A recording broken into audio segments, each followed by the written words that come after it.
Hey everybody, it's Eugene Driscoll of valleyindy.org. Welcome back to Navel Gazing, the Valley Indy podcast. It's been on hiatus for a couple of weeks. I haven't done a podcast in a while, but I did do something like 12, 13, 14 video podcasts or vlogs or whatever you want to call them during the Great Give, May 1st and May 2nd. But I'm returning this podcast. My guest is Anthony Rodia. He is a stand-up comic, and he's appearing June 29th at the Strand Theater up in Seymour.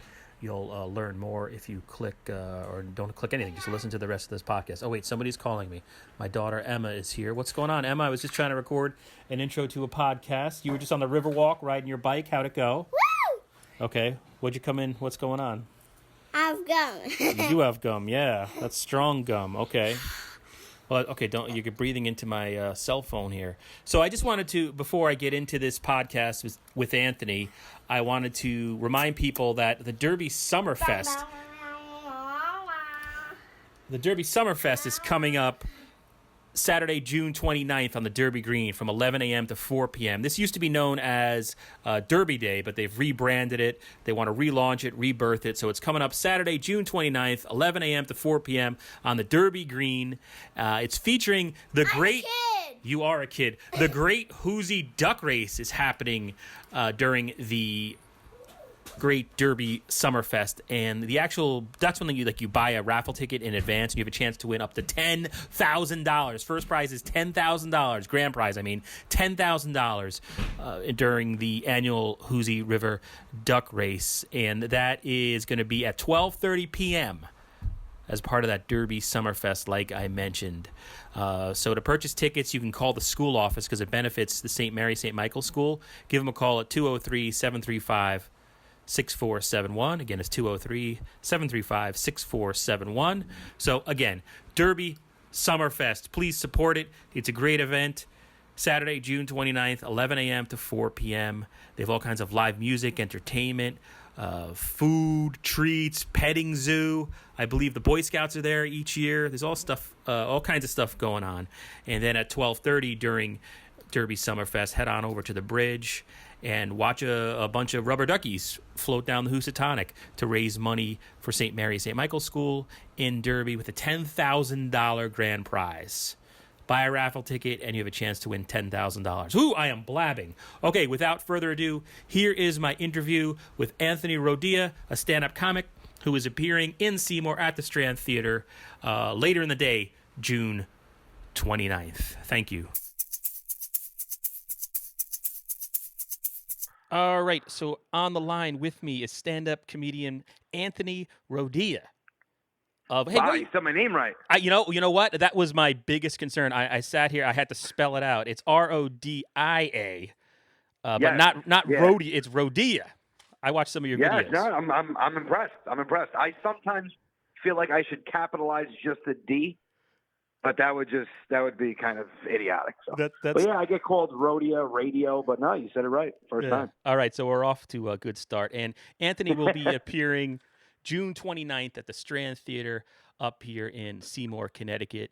It's presented by Treehouse Comedy Productions, my Facebook friend Brad Axelrod's group there. For tickets, go to treehousecomedy.com, and to get videos and related content and funny stuff from Anthony, go to rodiacomedy.com, RODIA.com. Then follow him on Instagram, /Rodia Comedy, Facebook.com, Rodia Comedy. He's known as his Uncle Vinny character. Is that correct, Anthony? Yeah, and ironically, the Uncle Vinny character is after my dad.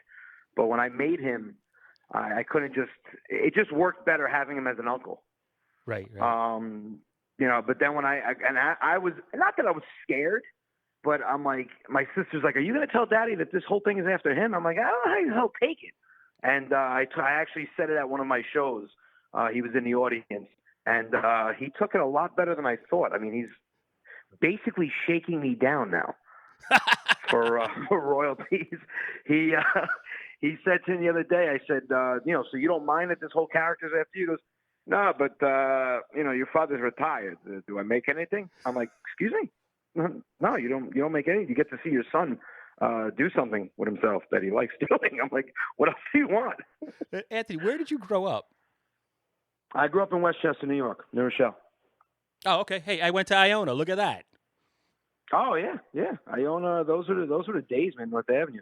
Yeah, I was there in the proof is in the people days. I'm 45, so I was like, I guess now it's pretty good, but back when I went, anybody could get in. Hey, listen, you only got 5 years on me.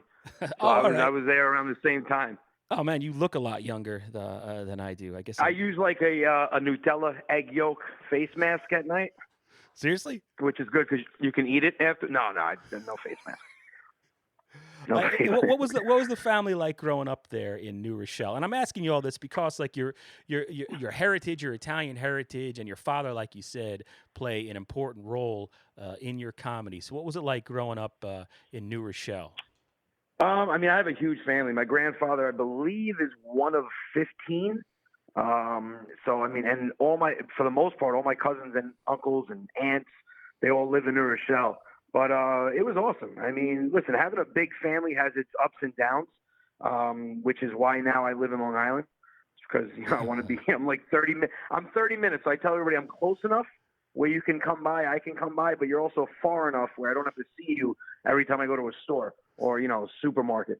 But it was cool. It was fun. I mean, we still have huge family barbecues and parties, and it's nonstop, breaking chops and messing with each other. So I've got a very loud, energetic Italian family, and I think that's what kind of not led me into comedy. I always knew I wanted to do it, but that's where I get a lot of my material from. But now that I'm in it, I realize that it's not. You don't have to be Italian to appreciate it because it's old school in general. It's that old school upbringing where the mentality and the things you heard growing up.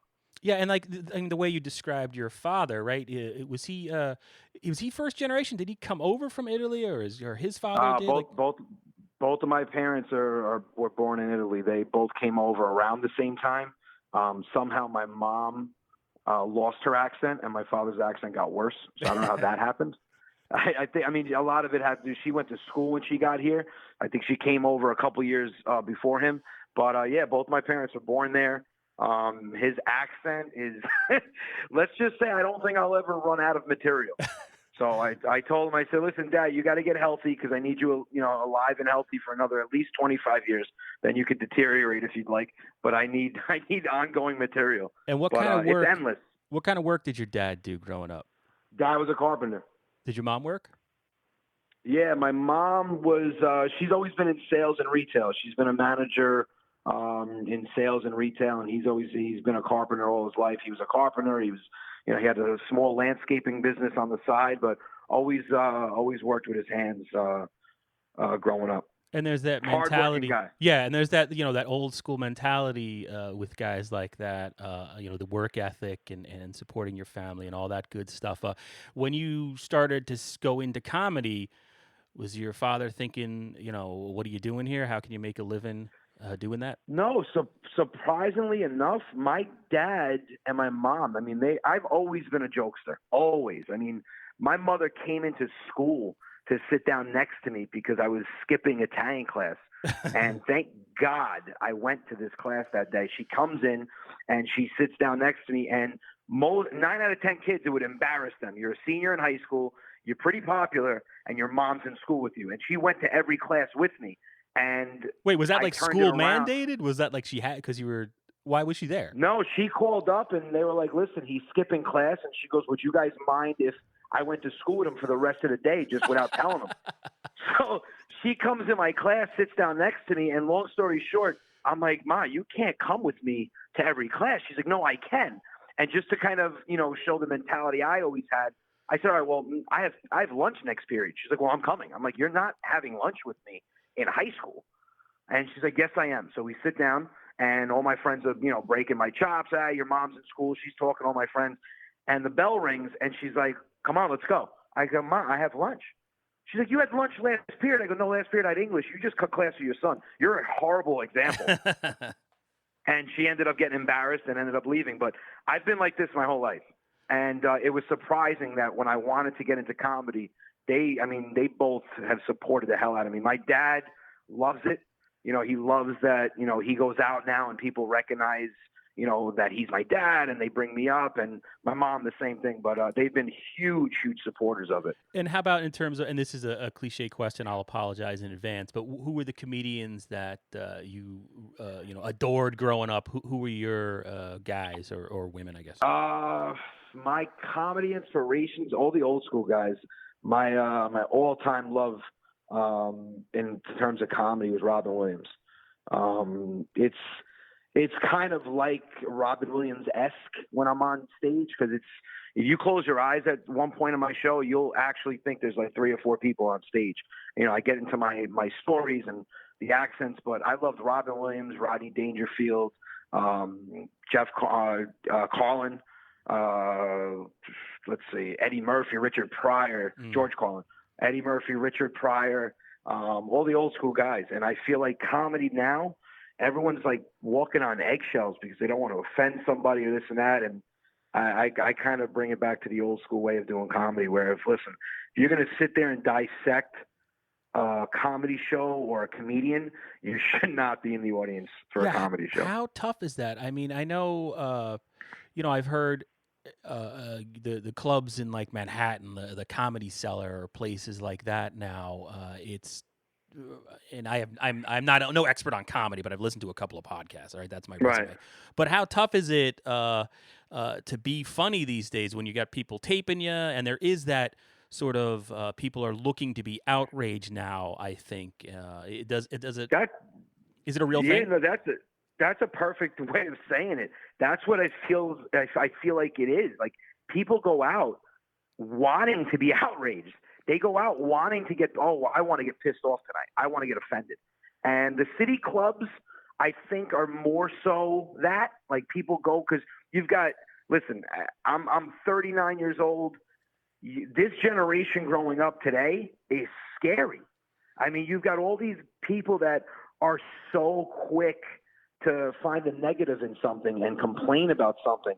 So I don't really do the clubs. What I did was, when I came back into comedy, because I did it about 15 years ago, and I took a huge amount of time off, and I jumped on social media, and I said, what I'm going to do is I'm going to create my own crowd. I'm going to attack a certain, audience. I'm going to get my own audience. That way, now when I do shows, I have my own audience there. So I answer everyone back. People message me nonstop. I'll sit home at 11 o'clock at night and get back to 180 messages on social media because I don't want to lose that contact. But I'll answer them back. So they throw a dig. They're like, oh, I hate this guy. And then I'll answer them back. I'm like, yeah, I can't stand him. And I was looking at your schedule. I mean, you do a lot of appearances. You Google your name. It's like it seems you're out and about in the tri-state area a lot. And you just mentioned that you're on social media. That's how you've sort of built your own audience, as opposed to pre-internet days when you'd I guess be a club comic and do that whole grind that I know nothing about other than watching that HBO show Crashing. But on the other hand, you've got awesome show. Oh, I wanted to ask you about that. But you've got a wife and a daughter. How young or how old is your daughter? My daughter is going to be 4 in October. Okay. Yeah. So how do you manage the family time and the obligations that come and demands that come with being the father of a 4-year-old with this schedule that requires you to sort of be constantly connected to the internet and talking to people and making videos and appearances and all that good stuff? It's tough, man. The toughest supporter that I had to get on my side was my wife, because I had a great job, great full-time job. So if you ever want to piss off an Italian wife or any wife in general, tell her that you, as the main breadwinner of the house and the only one working, is going to leave his job and do comedy full time. If you want a reaction out of someone, that's like, I thought she literally had a stroke as I told her. And she's like, you're what? She's like, no, just do it on the side. And I started to explain to her, number one, I can't do it on the side anymore. It's getting too busy, where I was up until 4 o'clock in the morning making videos, because I don't want to go more than a day without putting some sort of content out there. Because you once you take your foot off the pedal, that's it. You're going to kind of have a lapse. But it's tough. And I was only contributing maybe 30% of my time to the comedy, and it was growing. So I said, I want to contribute 100%. Now it's getting kind of crazy. I'm starting to have shows I think we're building a little mini tour in like St. Louis, L.A., Florida. I'm going to be hitting Pennsylvania soon. So now it's not as hard because I go to drive to do a show in Jersey or in Connecticut, and I come home. Mm-hmm. Now when I'm going to have to fly out and I'm not going to be home for a week and a half, I might be divorced by December. Who knows? That's at the whole other level. How'd you arrive at the decision, though? Because that's fascinating. Because I didn't realize you're in comedy. You did it for a while, and then you left, took a job, and I don't know what order your wife entered the picture. But talk about that decision to leave and then come back. Well, it was tough back then to do comedy. Was tough, man. Without the internet, you couldn't get out to anyone unless you did the comedy clubs. And when you do that, listen, I've got all the respect in the world for the comedians that made it without the internet, because you literally have to just grind out and do. Some of these guys were doing, like Sebastian Maniscalco. People think he just came out of nowhere. Sebastian was grinding it out for like 20 years. He went to L.A. He left everything. He went to L.A. I mean, to go to a comedy club, sometimes 4 or 5 at night, to do 6 minutes just to get your name out there. I mean, I have all the respect in the world for them. So when I was doing it, I didn't have that time to go to comedy clubs, and it's very discouraging, doing a show here and there, and you're doing it for 2 years, and no one's really, knowing who you are. And I ended up meeting my wife, and I said, you know what, it's time to settle down. And I kind of lost track of comedy, and I was always a funny guy, but I didn't have the passion for it at that time. And about how old were you then? Like what age are we talking? I was about 26, 27. Gotcha. Okay. 27 years old. And 2 years ago, my life was good, great. We had my daughter, and my daughter was getting older, and, she was kind of coming into her own personality. And I started just writing. And I would go in my basement every day for an hour and just write material. And I'm reading it, and I'm like, damn, this is good material. This is better than what I did back then. Because as you mature, your approach to comedy is different. The way you tell stories is different. So I started watching my old stuff, and I'm like, damn, I sucked back then. And I was making people laugh, but it's just, the 35, 36-year-old you is different than the 25-year-old you. Yeah. And I just started writing, man, and I said to myself, you know what, I'm going to get back into it. And I did a year of research on social media where I literally had graphs and charts in my basement, and I would track like no-name comedians online, and I would see who was growing more than the other one and what were they doing different. And I started building a pattern of like analytics, and it just all made sense. And I said, I'm going to come out with a character. I'm going to attack an Italian audience, because that's the audience I know best. And the first show I did, I said to my wife, I said, I'm going to rent out a theater of 400 people. And she's like, what? I go, yeah, I'm just going to jump into it. I'm like, I feel like I'm a firm believer. You have one life to live. If you don't make the best out of it, you're going to waste it.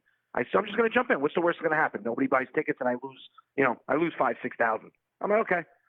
And she's like, you're nuts. And we ended up selling out the theater of 425 people. First show back, a lot of friends and family. And from there, man, it took off. That's amazing. I mean, you're coming to Seymour up here, and this is the lower Naugatuck Valley, right? So I live in Derby, which is right next to Seymour. And so, okay. I mean, you're coming. I mean, we're more like, there is still an old school Bronx type feel up here. I mean, it's not a city. I mean, it's technically a city, but it's definitely old school. You have Italian, Irish, Polish. Right. Up here. So is that by design? Do you try to target place? Do you get that deep into the analytics where you're going to places where you're going to find some of the groups of people that you grew up around in New Rochelle?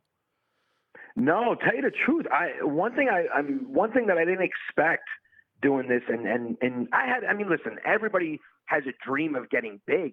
This literally happened in 7 months, where in 7 months, I had to quit my job because it was getting too busy, and now I find myself traveling. I mean, we have like 40 shows booked from now until December. It's crazy. I don't do the bookings, but what I've realized and what I love is that I'm finding out places that I didn't even realize there were so many Italians there. And like St. Louis, I'm like, there are Italians in St. Louis, Missouri?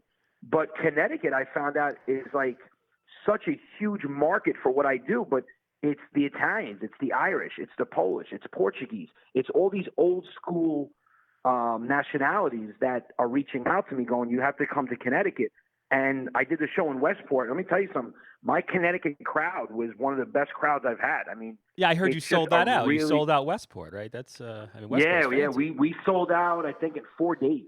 It was crazy. Oh, that's good. And I think Seymour should be a huge crowd also. But no, I don't look at where the Italian market is. I just, people reach out to me, and I call my agency, and I'm like, hey, Roger, listen, I'm getting a bunch of responses from Connecticut. I'm getting a bunch of responses from here, there.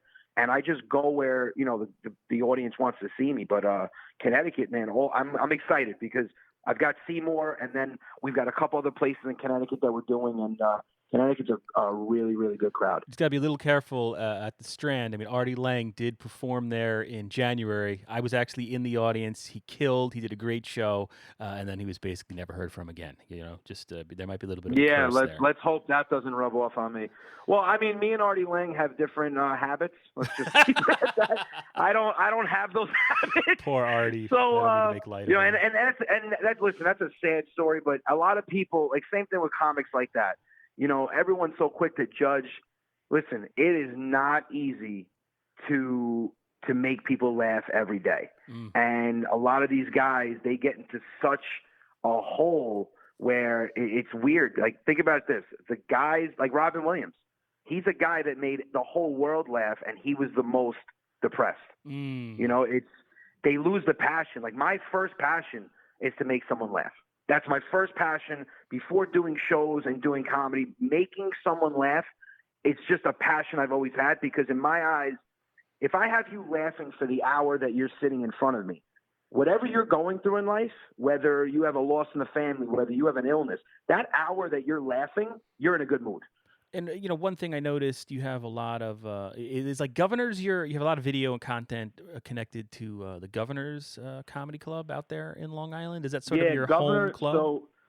Well, James, the owner of Governors, was the first one to reach out and actually give me a shot at a legitimate comedy club with no experience. I said, well, who am I opening for? Anybody famous? That'd be kind of cool. And he's like, no, you're headlining. I'm like, excuse me? No kidding. And Governors was one of the clubs that was on my list. Like, I have a list of 12 clubs around the country. That was one of the clubs. So they gave me my first shot at a comedy club, and we sold out the small club.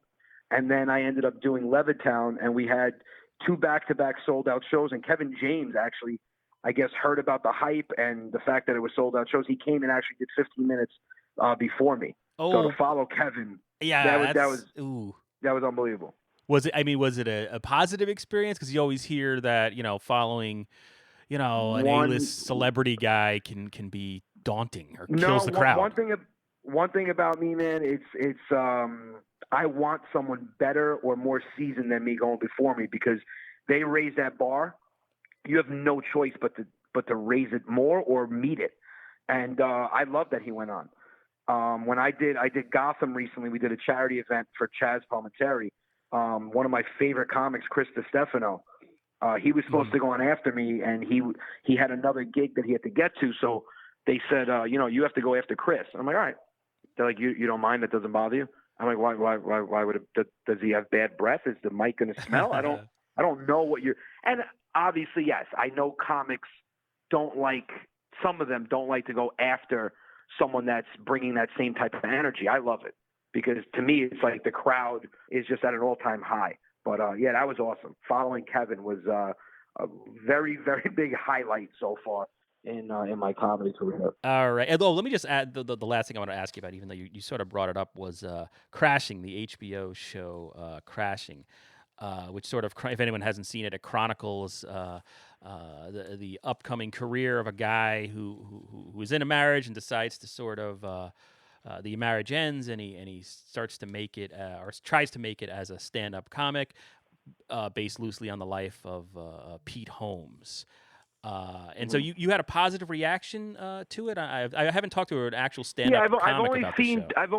I've seen 2 episodes. Okay.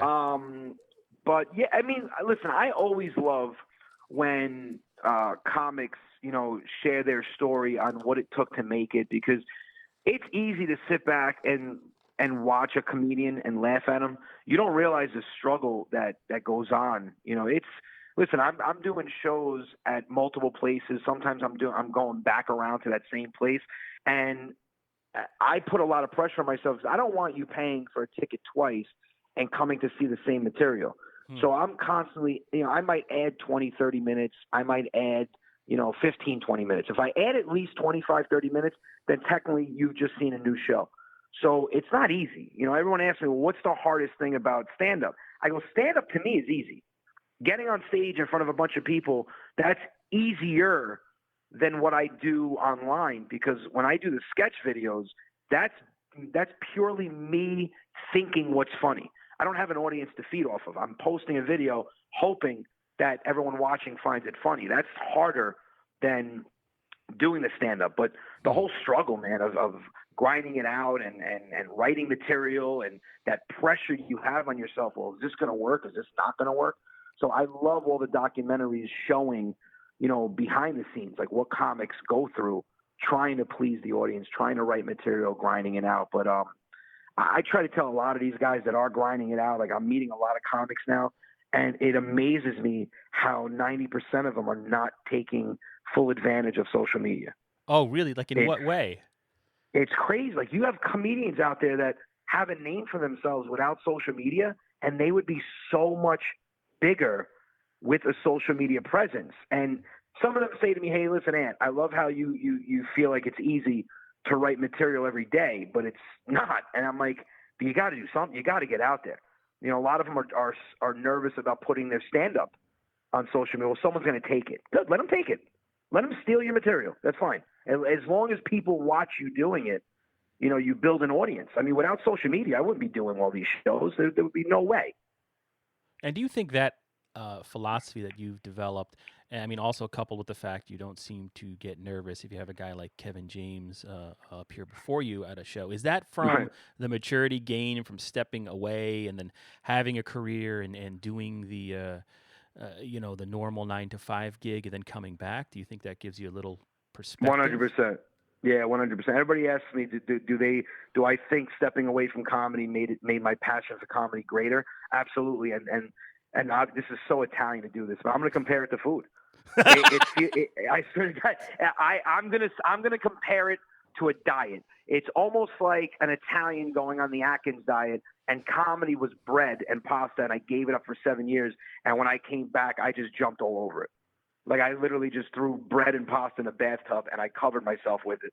So it's like I missed it. I legitimately missed it. I mean, listen, it's an amazing feeling to put your mind to something, do what you absolutely love doing, and actually make it when you try it with all the people doubting you. There's no gratification greater than that. And you just got to do it, man. You got to just jump in. You can't put your toe in the water and see if it's cold or not. You got to just jump in, and you won't know unless you do. All right. That's a good thought on which to end. I want to thank you so much, Anthony, for taking a few minutes, and I encourage people to support live comedy in Connecticut, specifically the Naugatuck Valley, by going to treehousecomedy.com and buying tickets for the June 29th show with Anthony at the Strand, presented by Treehouse Comedy Productions. Follow him on Instagram, instagram.com/Rodia. I can't speak. Rodia Comedy, facebook.com/Rodia Comedy. He's Uncle Vinny. That's what happens when I cover government budget meetings, tax increases the entire week. So I apologize for my marble mouth. No problem, man. All right, Anthony, have a good one and good luck. Thank you so much. Thanks, man. I appreciate it.